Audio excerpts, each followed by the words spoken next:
ऐसे पाकिस्तान, अफगानिस्तान से होते हुए इस प्रकार से अपना देश को कवर करता है। यूडी रोजगार में आप सभी का स्वागत है। आज आप सभी के लिए मोस्ट इम्पोर्टेंट कंटेंट लेकर आया हूँ, जो कि प्राचीन भारत से जितने भी सिलेक्टेड क्वेश्चन होगा आप सभी के लिए सारे क्वेश्चन लेकर आया हूँ। लगभग 200 प्लस क्वेश्चन आप सभी के लिए एक इस कंटेंट में तैयार किया गया है, जो कि एनसीईआरटी बुक से तैयार किया गया है। आप सभी को पता ही होगा कि एनसीईआरटी बुक एक ऐसा बुक है जिसमें आप सभी को किसी भी एग्जाम में तैयारी कर रहे हो तो आप सभी के लिए ज़्यादा से ज़्यादा मोस्ट इम्पोर्टेंट साबित होने वाला है। तो आप लोग एनसीईआरटी बुक से ही पढ़िए ताकि आप सभी को एग्जाम में हूबहू क्वेश्चन इस प्रकार से ही देखने को मिले। तो इस कंटेंट में आप सभी को बता दूं कि 200 प्लस क्वेश्चन जो कि एनसीईआरटी बुक से तैयार किया गया है और 90% क्वेश्चन आप सभी को एग्जाम में पूछा हुआ मिलने वाला है। आप सभी अगर किसी भी एग्जाम में बैठे हो तो आप सभी को हूबहू क्वेश्चन देखने को मिलेगा, जो कि अगर आप लोग यूपीएससी, एसएससी, बीपीएससी, यूपीपीसीएस या ऑल एग्जाम किसी भी एग्जाम की तैयारी कर रहे हो तो ये कंटेंट आप सभी के लिए बहुत ज़्यादा हेल्पफुल साबित होने वाला है। तो आप लोग पूरा कंटेंट को लगाइए, साथ ही न्यू स्टूडेंट जुड़ रहे हो चैनल को सब्सक्राइब करें, बेल आइकन दबाएं। चलिए सीधे क्वेश्चन की ओर। पहला क्वेश्चन है, इतिहास का पिता कहा जाता है। इतिहास का पिता किसे कहा जाता है? तो इतिहास का पिता हेरोडेटस को कहा जाता है। इतिहास का पिता हेरोडेटस को कहा जाता है। आगे क्वेश्चन है, पहिया का आविष्कार हुआ था। पहिया का आविष्कार किस काल में हुआ था? तो पहिया का आविष्कार नवपाषाण काल में हुआ था। पहिया का आविष्कार नवपाषाण काल में हुआ था।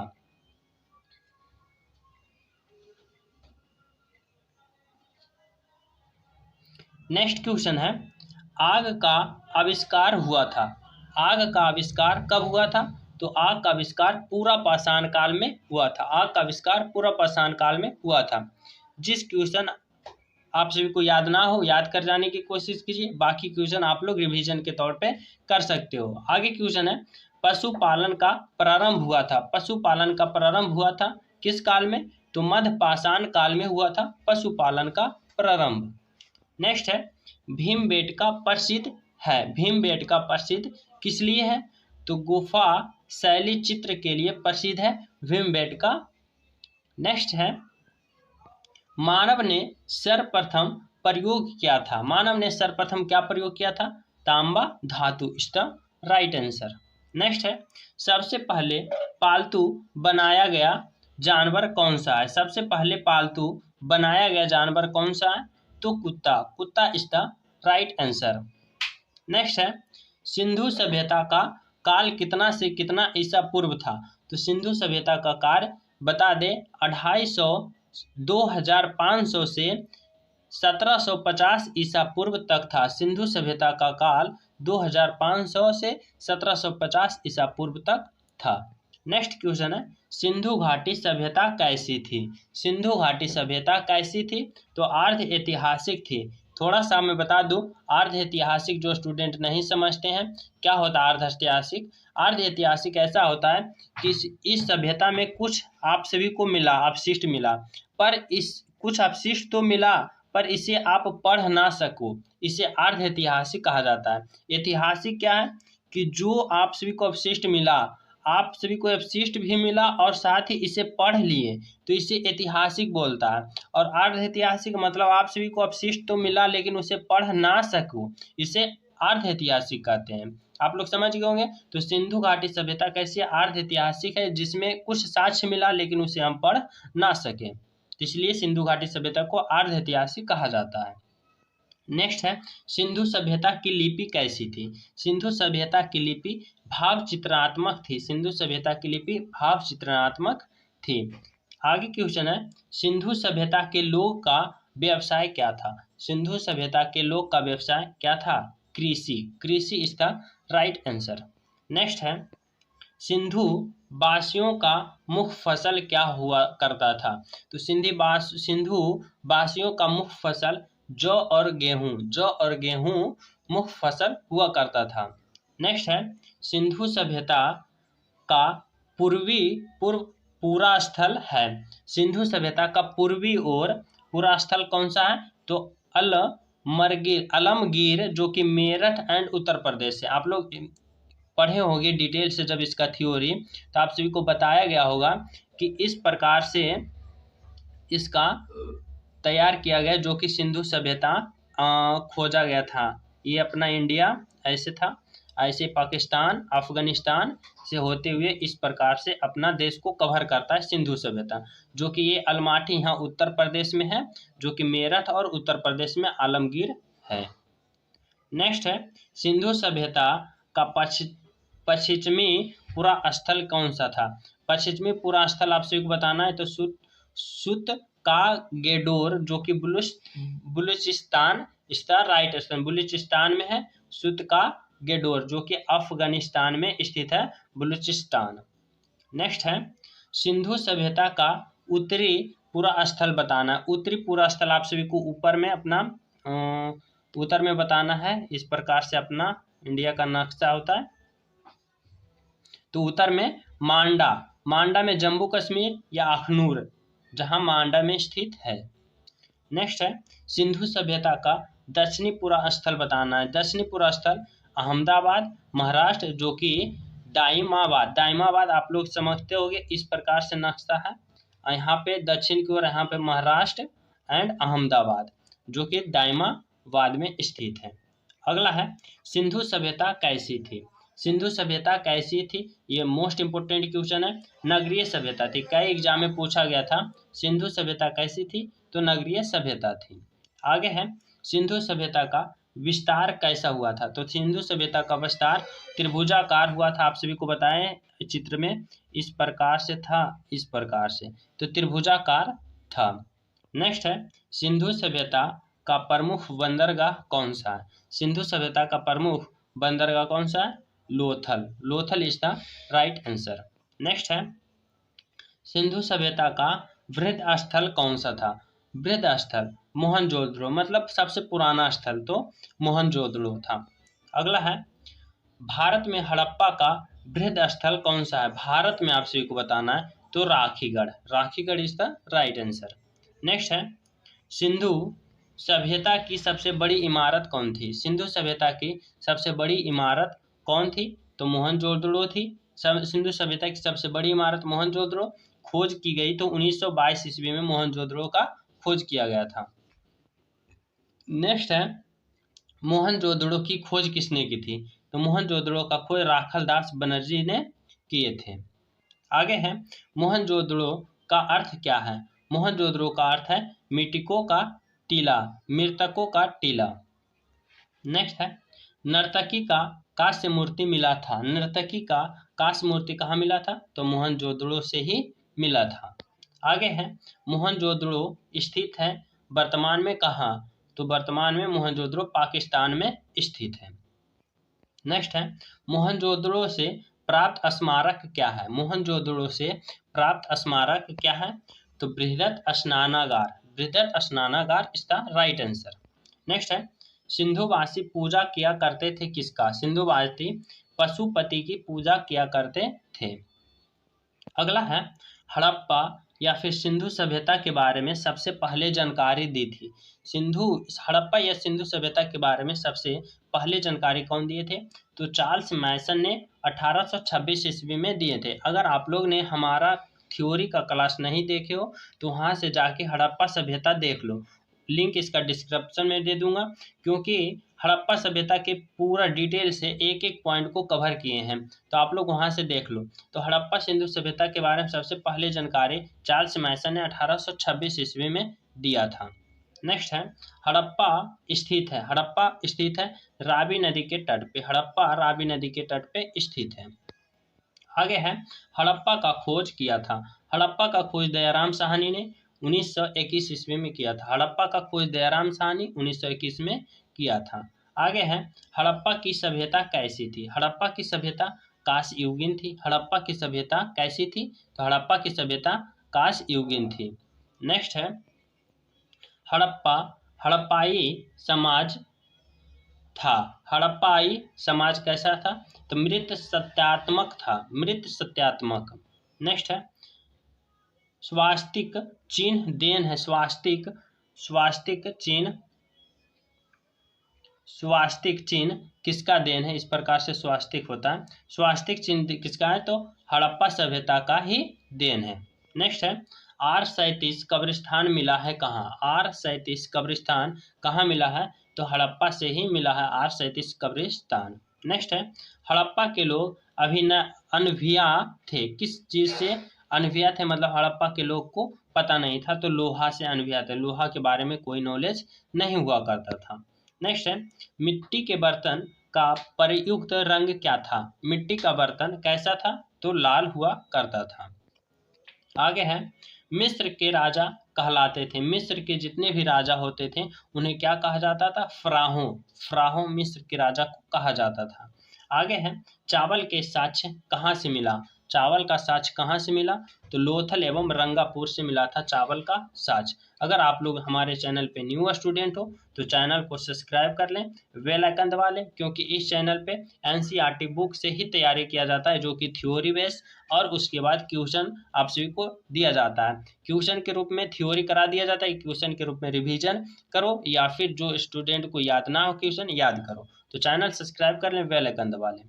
आगे क्वेश्चन है जूते हुए खेत के साक्ष्य मिले हैं कहाँ? तो कालीबंगा से जूते हुए खेत का साक्ष्य मिले हैं। आगे है कालीबंगा का अर्थ क्या है? कालीबंगा का अर्थ है वहाँ की काले रंग की चूड़ियाँ, इसलिए कालीबंगा का अर्थ कहा जाता है काले रंग की चूड़ियाँ। नेक्स्ट है मोसोपोटामिया, आधुनिक में इसका नाम इराक है। मोसोपोटामिया का अर्थ क्या है? मोसोपोटामिया का अर्थ है दो नदियों के बीच की भूमि, दो नदियों की बीच की भूमि को मोसोपोटामिया कहते हैं, जो कि अभी वर्तमान में इराक है। आगे है वैदिक सभ्यता का काल बताना आप सभी को। वैदिक सभ्यता 1500 से 600 ईसा पूर्व के बीच जितने भी काल हुए थे उसी को हम वैदिक सभ्यता कहते हैं। जितने भी सभ्यता हुआ था वैदिक सभ्यता के रूप में जाना जाता है 1500 से 600 ईसा पूर्व में। नेक्स्ट है आर्यों की जानकारी मिलती है। आर्यों की जानकारी कहाँ से मिलती है? तो ऋग्वेद से आर्यों की जानकारी मिलती है। आगे है वैदिक काल में किस जानवर को अघन्या माना जाता था? वैदिक काल में तो गाय को अधन्या माना जाता था वैदिक काल में। नेक्स्ट है ऋग वैदिक काल में आजीवक अविवाहित रहने वाले महिलाओं को क्या कहा जाता था? तो जो महिला ऋग वैदिक में अविवाहित रहते थे उन्हें क्या कहा जाता था? तो अमाजू। अमाजू। नेक्स्ट है आर्यो भारत आया था। आर्यो भारत आए थे कब? तो 1500 ईसा पूर्व से पहले, 1500 ईसा पूर्व से पहले ही भारत आ गया था आर्यो। नेक्स्ट है आर्यो सबसे पहले बसा था कहाँ? तो आर्यो सबसे पहले पंजाब एवं अफगानिस्तान क्षेत्र में बचा था, इस तरफ और इस तरफ, पंजाब एवं अफगानिस्तान। आगे है आर्यों का मूल निवास स्थान कहाँ था? तो आर्यों का मूल निवास स्थान मध्य एशिया में था। नेक्स्ट है आर्यों का मुख्य व्यवसाय क्या था? तो आर्यों का मुख्य व्यवसाय पशुपालन एवं कृषि ही था। नेक्स्ट है आर्यों की भाषा या फिर पेय पदार्थ क्या थी? तो आर्यों का भाषा संस्कृत, आर्यों संस्कृत जानता था, एवं पेय पदार्थ सोम रस पेय पदार्थ था, एवं आर्यों के भाषा संस्कृत था।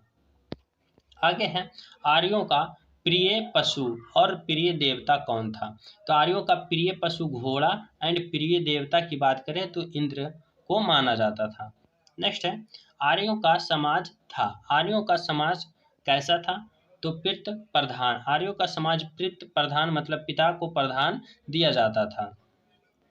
नेक्स्ट है वेदों व वेदांगों की संख्या कितनी है? तो वेदों की संख्या 4, वेदांगों की संख्या 6। वेदों की संख्या 4, वेदांगों की संख्या 6। नेक्स्ट है सबसे प्राचीन वेद आप सभी को बताना है। तो सबसे प्राचीन वेद ऋग्वेद, जिसमें सूक्तियों की संख्या 1028 सूक्ति है। सबसे प्राचीन वेद बोले तो ऋग्वेद। नेक्स्ट है ऋग्वेद के संकलनकर्ता कौन थे? तो ऋग्वेद के संकलनकर्ता कृष्ण देवपाय एवं वेद व्यास, उन्हीं को नाम है वेद व्यास, कृष्ण देवपाय वेद व्यास, जो कि ऋग्वेद के संकलन करता थे। ऋग्वेद में सर्वाधिक बार वर्णित नदी कौन सी है? ऋग्वेद में सर्वाधिक बार वर्णित नदी की नाम बताना है तो सिंधु नदी। सिंधु नदी इसका राइट आंसर। नेक्स्ट है ऋग्वेद में वर्णित सबसे पवित्र नदी। सबसे पवित्र नदी ऋग्वेद में किसे माना गया है? तो सरस्वती नदी को सबसे पवित्र नदी माना गया है। आगे क्वेश्चन है ऋग्वेद में गंगा या यमुना का उल्लेख कितना है? तो गंगा का 1 बार, यमुना का 3 बार उल्लेख किया गया है ऋग्वेद में। आगे है ऋग्वेद में वर्णित प्रमुख देवता के बारे में बताना है। तो ऋग्वेद में वर्णित प्रमुख देवता इंद्र, जिसे हम पुरंदर के रूप में कहते हैं, पुरंदर के रूप में माना जाता था इंद्र। नेक्स्ट है गायत्री मंत्र है। गायत्री मंत्र क्या है? तो ऋग्वेद के 3रे मंडल में स्थित है। गायत्री मंत्र कहाँ स्थित है? तो ऋग्वेद के 3रे मंडल में स्थित है। नेक्स्ट है गायत्री मंत्र के रचनाकार कौन थे? तो गायत्री मंत्र के रचनाकार विश्वामित्र। विश्वामित्र गायत्री मंत्र के रचनाकार थे। नेक्स्ट है गायत्री मंत्र समर्पित है किस देवता का? तो सूर्य देवता को समर्पित है गायत्री मंत्र। नेक्स्ट है गोत्र शब्द का उत्पत्ति कहाँ से हुआ? गोत्र शब्द का उत्पत्ति कहाँ से हुआ? तो गोत्र शब्द का उत्पत्ति उत्तर वैदिक काल में हुआ था। गोत्र शब्द का उत्पत्ति उत्तर वैदिक काल में हुआ था। नेक्स्ट है उत्तर वैदिक काल का प्रमुख देवता किन्हें माना जाता था? उत्तर वैदिक काल का प्रमुख देवता किसे माना जाता था? तो आप सभी को बताना है प्रजापति को। आगे है गद्य एवं पद्य वाला वेद कौन सा है? तो यजुर्वेद। यजुर्वेद को गद्य एवं पद्य दोनों वाले वेद माना जाता है। आगे है यज्ञ संबंधित विधि विधान है यजुर्वेद में। यज्ञ संबंधित विधि विधान किस वेद में है? तो यजुर्वेद में स्थित है।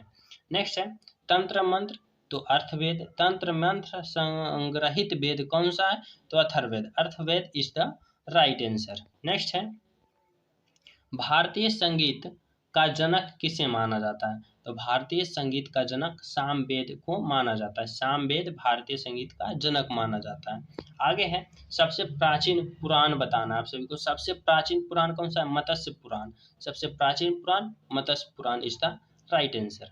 नेक्स्ट है मौर्य वंश की जानकारी। मौर्य वंश की जानकारी कहाँ से मिलती है? तो विष्णु पुराण से मौर्य वंश की जानकारी मिलती है।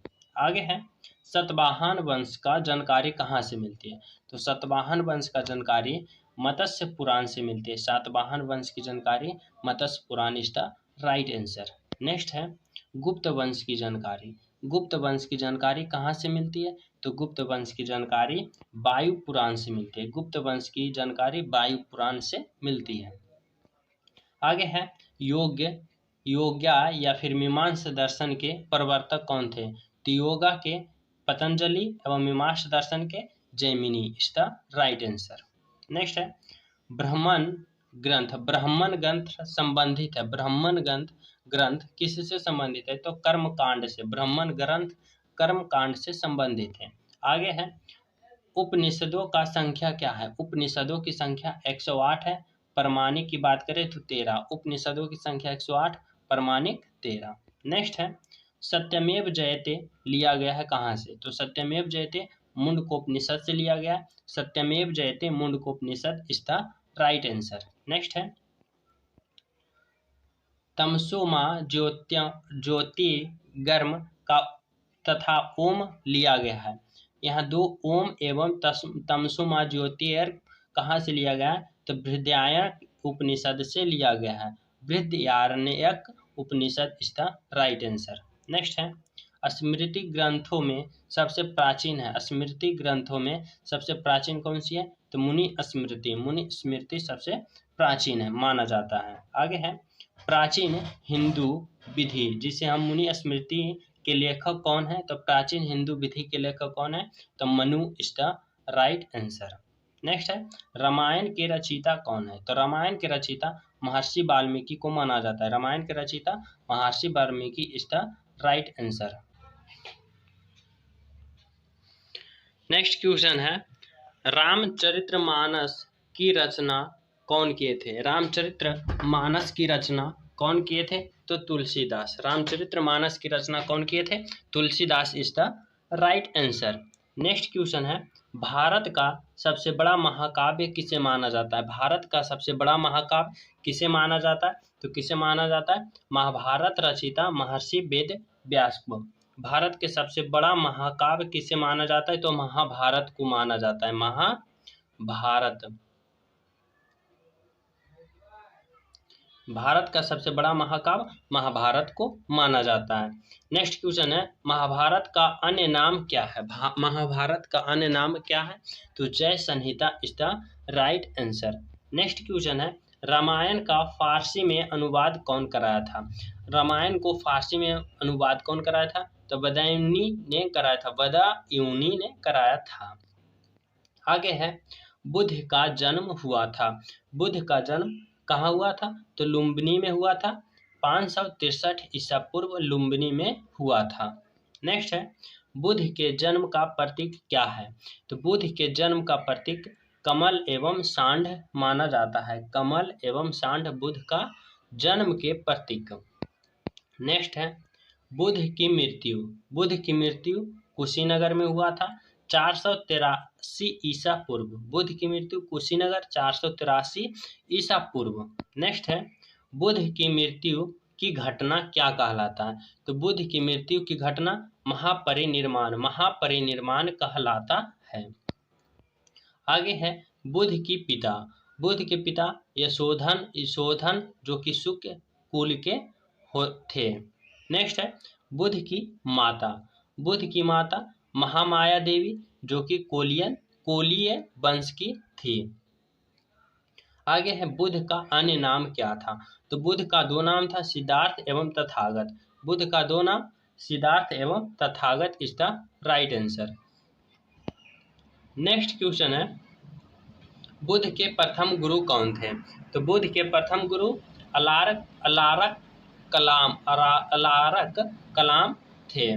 नेक्स्ट है, बुद्ध के प्रिय घोड़ा एवं सारथी का नाम बताना है।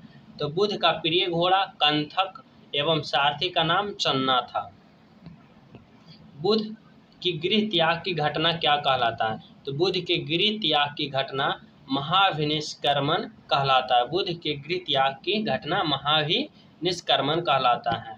नेक्स्ट है, बुद्ध गृह त्याग का प्रतीक क्या था? बुद्ध के गृह त्याग का प्रतीक क्या था? घोड़ा। बुद्ध के गृह त्याग का प्रतीक घोड़ा। नेक्स्ट है, बुद्ध का प्रथम प्रवचन कहलाया। बुद्ध का प्रथम प्रवचन क्या कहलाया?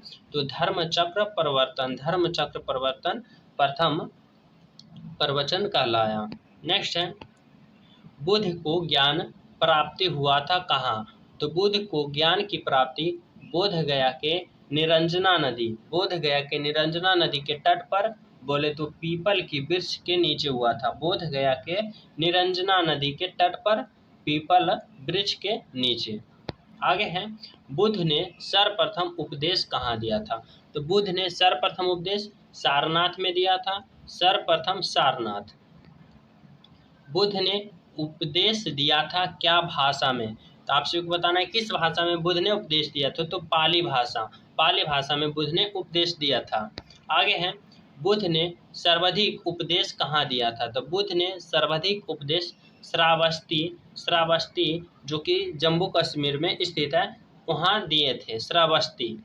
आगे है, बौद्ध ग्रंथ में सबसे प्राचीन ग्रंथ कौन सा? बौद्ध ग्रंथ में सबसे प्राचीन ग्रंथ त्रिपिटक ग्रंथ को माना जाता है।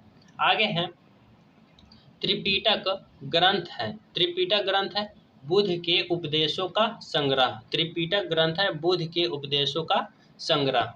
आगे है, बौद्ध धर्म के त्रिरत्न कौन कौन माने जाते हैं? तो बौद्ध धर्म के त्रिरत्न कौन कौन माने जाते हैं? तो बौद्ध धर्म के त्रिरत्न बुद्ध, धम्म एवं संघ माने जाते हैं। आगे है, बौद्ध धर्म ग्रहण करने वाली प्रथम महिला कौन थी? तो बौद्ध धर्म ग्रहण करने वाली प्रथम महिला गौतमी थी। Gautami is the right answer.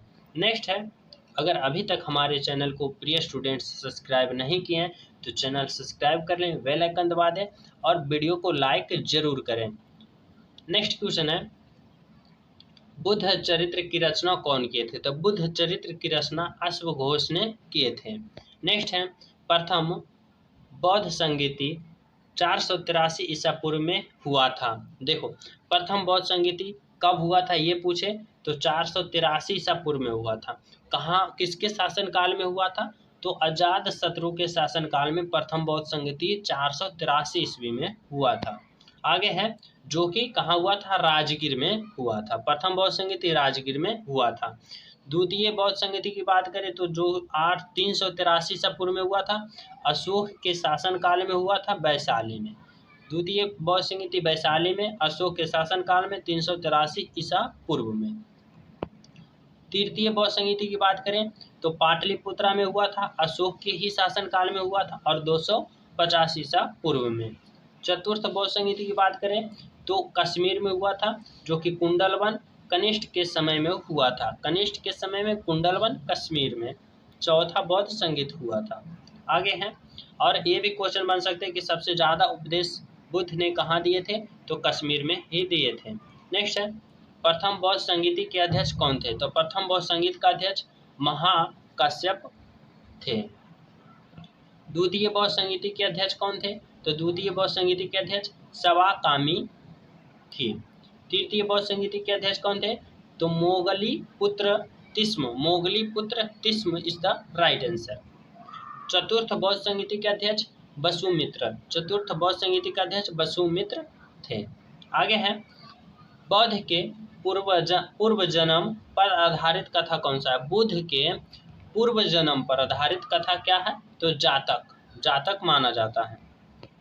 आगे है, बौद्ध धर्म का पूजा स्थल है, बौद्ध धर्म का पूजा स्थल चैत्य मंडल को माना जाता है।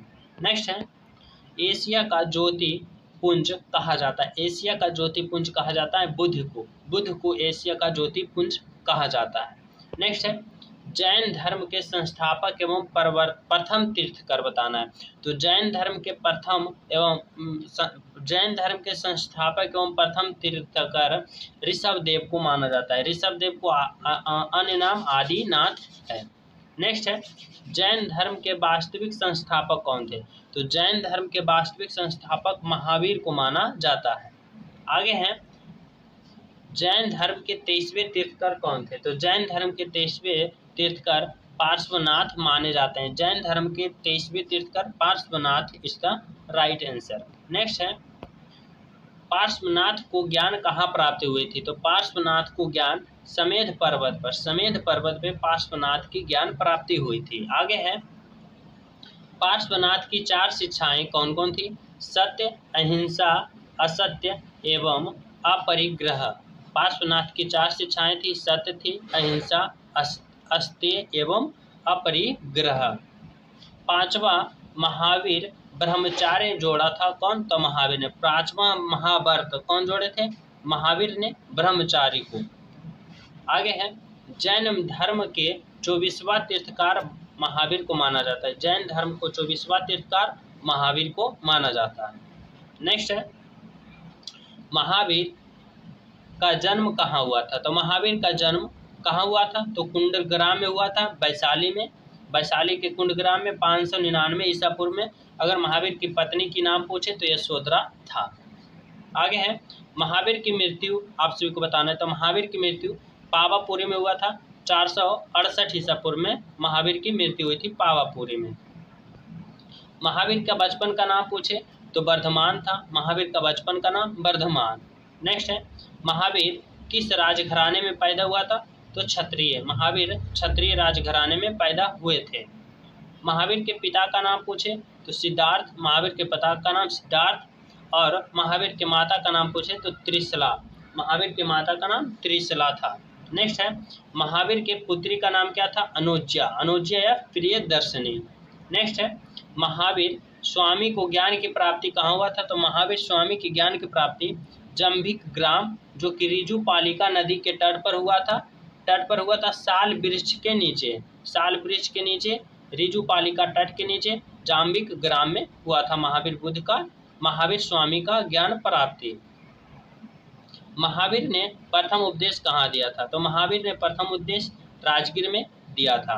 आगे है, प्रथम शिष्य या फिर अनुयायी था कौन था, तो महावीर का प्रथम शिष्य कौन था, जमाली, जो कि महावीर का दमादी था, जमाली। नेक्स्ट है, महावीर और बुद्ध दोनों ने उपदेश दिया था किसके शासनकाल में, तो बिंबिसार के शासनकाल में दोनों ही उपदेश दिए थे, मगध नरेश बिंबिसार के शासनकाल में, महावीर और Buddha. Most important question. Next question है, जैन धर्म के त्रिरत्न कौन थे, तो जैन धर्म के त्रिरत्न सम्यक दर्शन, सम्यक ज्ञान एवं सम्यक आचरण। जैन धर्म के 3 त्रिरत्न था, कौन सा, सम्यक दर्शन, सम्यक ज्ञान एवं सम्यक आचरण। नेक्स्ट है, जैन धर्म के दो संप्रदाय कौन कौन थे? एक श्वेतांबर, एक दिगंबर। श्वेतांबर एवं दिगंबर। नेक्स्ट है श्वेतांबर संप्रदाय के संस्थापक स्थूल भद्र था। श्वेतांबर संप्रदाय के संस्थापक स्थूल भद्र। नेक्स्ट है दिगंबर संप्रदाय के संस्थापक भद्रबाहु। दिगंबर संप्रदाय के संस्थापक Bhadrabahu is the right answer. Next है जैन तीर्थकर के जीवनी का उल्लेख है। जैन तीर्थकर की जीवनी का उल्लेख है कल्पसूत्र में। नेक्स्ट है कल्पसूत्र की रचना की थी कौन सी? भद्रबाहु ने किया था। नेक्स्ट है जैन साहित्य को कहा जाता है। जैन साहित्य को क्या कहा जाता है? तो आगम कहा जाता है। नेक्स्ट है प्रथम जैन सभा 300 ईसा पूर्व में हुई थी। कहाँ हुई थी? पाटलिपुत्रा में स्थलभद्र की अध्यक्षता में हुई थी। नेक्स्ट है श्रीमद् भगवत गीता लिखी गई है किस भाषा में? संस्कृत भाषा में लिखी गई है। नेक्स्ट है सूफी धर्म आंदोलन का विकास कब हुआ था? तो सूफी धर्म आंदोलन का विकास 9वीं सदी में हुआ था। नेक्स्ट है इस्लाम धर्म के संस्थापक कौन माने जाते हैं? तो इस्लाम धर्म के संस्थापक हजरत मोहम्मद साहब, जो कि जन्म 570 ईसा पूर्व में मक्का में हुआ था। नेक्स्ट है हजरत मोहम्मद साहब को ज्ञान प्राप्ति हुई थी 610 ईस्वी में हीरा नामक गुफा में। नेक्स्ट है मोहम्मद साहब की मृत्यु कब हुई थी? तो 632 ईस्वी में मदीना में हुआ था। इस्लाम धर्म की पवित्र ग्रंथ कौन सा है? तो कुरान माना जाता है। आगे है ईसाई धर्म के संस्थापक ईसा मसीह। नेक्स्ट क्वेश्चन है ईसाई धर्म के प्रमुख ग्रंथ कौन सी है? बाइबिल। नेक्स्ट है ईसा मसीह का जन्म 4 ईसा पूर्व बेथलेहम में हुआ था। बेथलेहम में हुआ था। नेक्स्ट है ईसा मसीह को सूली पर चढ़ाया गया था 33 ईसा पूर्व में। 33 ईसा पूर्व में रोमन गवर्नर पोंटियस ने चढ़ाया था। नेक्स्ट है पारसी धर्म के संस्थापक कौन है? पैगंबर जरथुष्ट। आज के लिए क्लास यहीं समाप्त करते हैं, मिलेंगे कल नेक्स्ट पार्ट में। जब तक thank you for watching video. जितने भी प्यारे स्टूडेंट्स हैं चैनल को सब्सक्राइब कर लें, बेल आइकन दबा दें, क्योंकि इस प्रकार से हमारे यूट्यूब चैनल पे आपको तैयारी किया जाएगा। तो चैनल सब्सक्राइब करें, बेल आइकन दबा दें, वीडियो को लाइक जरूर करें। मिलते हैं नेक्स्ट वीडियो में, जब तक जय हिंद।